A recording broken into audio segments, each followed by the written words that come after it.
जो टाइमिंग है कि हमने देखा कि मोदी साहब जो थे वो सऊदी अरब में मौजूद थे, अमेरिकन वाइस प्रेसिडेंट जो थे वो भारत में मौजूद थे, कंक्लूड किया उन्होंने आज अपना दौरा जो है।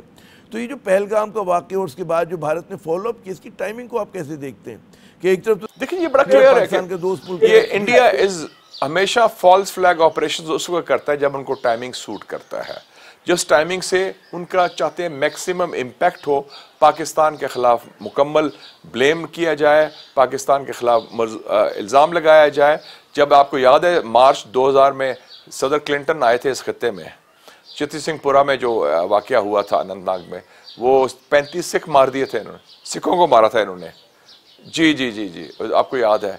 तो वो मकसद यही था कि वो दौरे को मुतासर करना। अब भी अमेरिका के नायब सदर आए हैं उस दौरे को मुतासर करने का, और प्लस पाकिस्तान की जो साख है मुस्लिम दुनिया में, सऊदी अरेबिया में, उसको भी ख़राब करने का। तो ये एक बड़ा सोची समझी स्कीम है। और ये जो सिंध ताश माहदे को उन्होंने वो जो कहा है हेल्ड इन अबेयंस, ये इनकी स्टेज मैनेज्ड है। ये पहले की स्कीम बनी हुई थी, तैयार थी, वो चाह रहे थे, ये बहाना चाहिए था, वो बहाना बन गया। मोदी एक अरसे से कह रहा था ना कि भाई वो पानी और खून साथ साथ नहीं बह सकते। हाँ, मोदी पानी और उसकी बड़ी पुरानी जी जी वो बिल्कुल। तो वो उनके ज़हन में काफ़ी ज़हर से है। ये जो लोग हैं ये बदबूदार किस्म का हिंदुत्व जो है तकसीम और नफरत की बुनियाद पर है, ये उनमें बुग़्ज़ भी बहुत है। तो वो तो उन्होंने अखंड भारत का नक्शा अपने लोकसभा में लगाया हुआ है। ये बड़ा आपने मजे की बात की, वो बदबूदार भी हैं और वो फिर 2 टके की जो भारतीय फिल्में हैं उसके डायलॉग भी ये डिप्लोमेसी में इस्तेमाल करते हैं।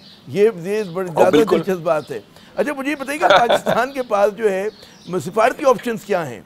मतलब है कि ज़ाहिर है कि एक तरफ भारत का ऑनस्लॉट है, उसने प्रोपेगेंडा वॉर आपके खिलाफ शुरू की हुई है, तो what are the options for Pakistan?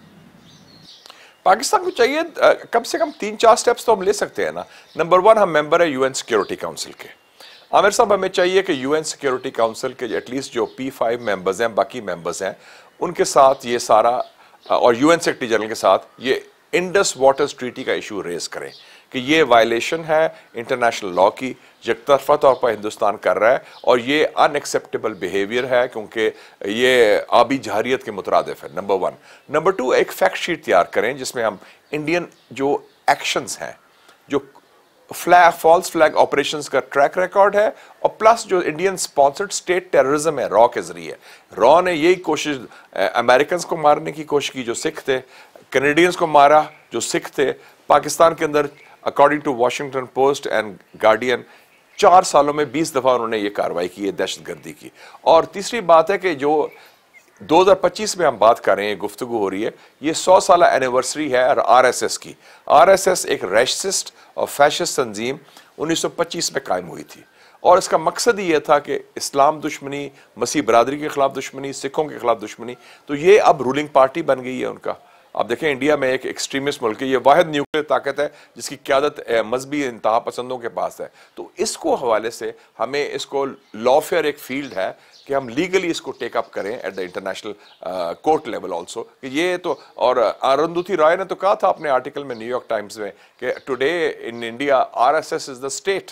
तो ये रियासत में इस किस्म की सोच का होना, और इस किस्म की रियासत, ये 2 रियासतें हैं जो इस किस्म की तौसी पसंदाना हैं, एक हिंदुस्तान ग्रेटर इंडिया अखंड भारत, और एक इजराइल ग्रेटर इजराइल, जो दोनों जुल्म कर रहे हैं अपने ममालिक में। अच्छा मुझे ये बताइएगा कि भारत जो है वो पाकिस्तान पे अरसे से जो है दहशतगर्दी के इल्ज़ामात लगा रहा है, ये जो इनका बयानिया है, नैरेटिव जो है वो इंटरनेशनल सतह पे कितना बिक रहा है आपके ख्याल में?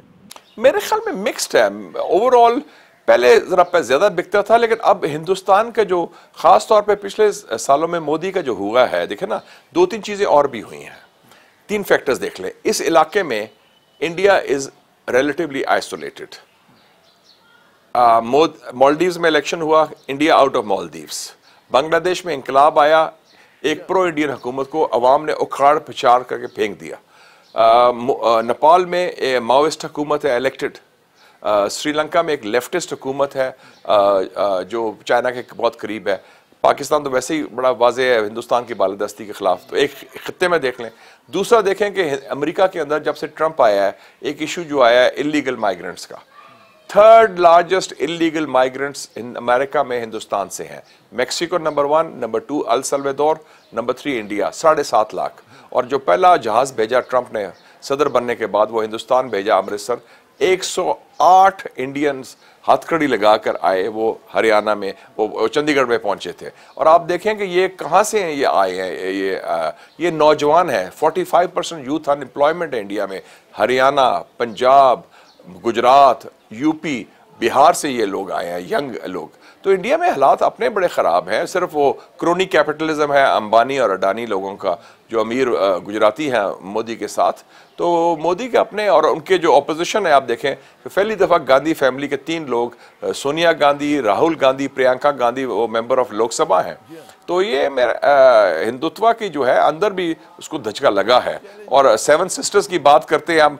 यूनुस साहब गए थे चाइना, उन्होंने क्या कहा था? उन्होंने कहा था मणिपुर, त्रिपुरा, मिजोरम, नागालैंड, ये तो हमारे साथ हैं। और इधर जो वो चिकन स्नैक छोटा सा कॉरिडोर है, अगर वो स्नैप कर दें तो हिंदुस्तान वो अलहदा हो जाएंगे। एक झटके की बात है। अच्छा मुझे बताइए, क्योंकि आप मीडिया गुरु भी हैं और कहते हैं सहाफ़ी भी रह चुके हैं, एडिटर रह चुके हैं, इब्लाग की सतह के ऊपर हम देख रहे हैं कि भारत के कौंसलॉट है, उनके समाजी मीडिया का, उनके जो मरकज़ी धारे का मीडिया, उनका पाकिस्तान का रिस्पांस कैसा लगा? हमारा मीडिया ज़ाहिर है कि हम लोग रिस्ट्रेंट जो हमारी हुकूमत का है, और पाकिस्तान कोई जंगबाज मुल्क नहीं, हमारे यहाँ कोई जंगी जुनून नहीं, तो हम तो मुस्कुरा के बात करते हैं इन हालात में भी। लेकिन भारत को मैं देख रहा हूँ, वहाँ तो मतलब चेहरों पे वहशत है और एंग्री इंडियन नज़र आ रहा है हर तरफ, आपको बाउंड अप है बहुत ज़्यादा।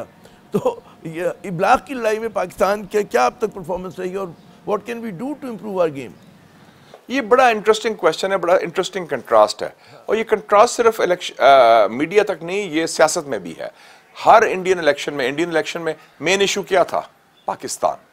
पाकिस्तान बैशिंग, मुसलमान बैशिंग।